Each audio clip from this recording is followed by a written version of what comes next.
எத்தனை பேர் இப்போ சூரியோதயத்தை பார்க்குறீங்க, சூரியனோட ஒரு கனெக்ட்ல இருக்கீங்க அப்படிங்கிறத கொஞ்சம் யோசிக்க வேண்டிய ஒரு காலகட்டத்தில் நம்ம இருக்கோம்னு நான் நம்புறேன். இயற்கையான காத்துல நீங்க போய் நின்று அந்த ப்ரீஸை ஃபீல் பண்ணி எத்தனை வருஷம் ஆயிருக்கும் இல்லை எத்தனை நாட்கள் ஆயிருக்குங்கிறத கொஞ்சம் யோசிச்சு பார்க்கணும். We are still in tier 2 cities where you still have access to it. எங்களுக்கு அந்த ஆக்சஸ் கிடையாது. எந்த பக்கம் திரும்பினாலும் ஹைரைஸ் பில்டிங்ஸு செவரு டு செவருன்னு தான் நாங்கள் வாழ்ந்துட்டு இருக்கோம்.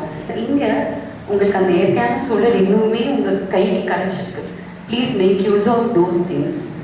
அண்ட் யோகா ஸ்டுடியோ மாதிரியான ஒரு பிளேஸ்க்கு ஏன் நம்ம மெடிடேட் பண்ணணும்னா, நம்மளுடைய மைண்டுக்கு இடங்கள் ரொம்ப அடாப்ட் ஆகிடும் சீக்கிரமாக. ஒரு இடத்துல நீங்கள் கவனிச்சிருக்கீங்களா, உங்கள் வீட்டு டைனிங் டேபிளில் ஒரு பர்டிகுலர் சேர் மட்டும்தான் உங்கள் ஃபேவரட் சேராக இருக்கும்.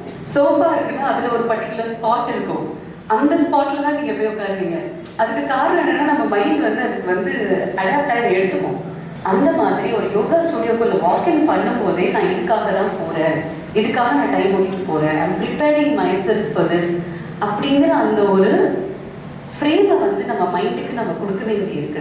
ப்ராக்டிக்கலாக நம்ம லைஃப்குள்ள ஒரு அலைன்மெண்ட்டை கொண்டு வரதுக்கு yoga will be the only source. நம்மளுடைய அவுட்டர் பாடி, இந்த பாடி நம்ம ஒரு டூலாக எடுத்திருக்கோம், இது நமக்கு கிடைச்சிருக்கு.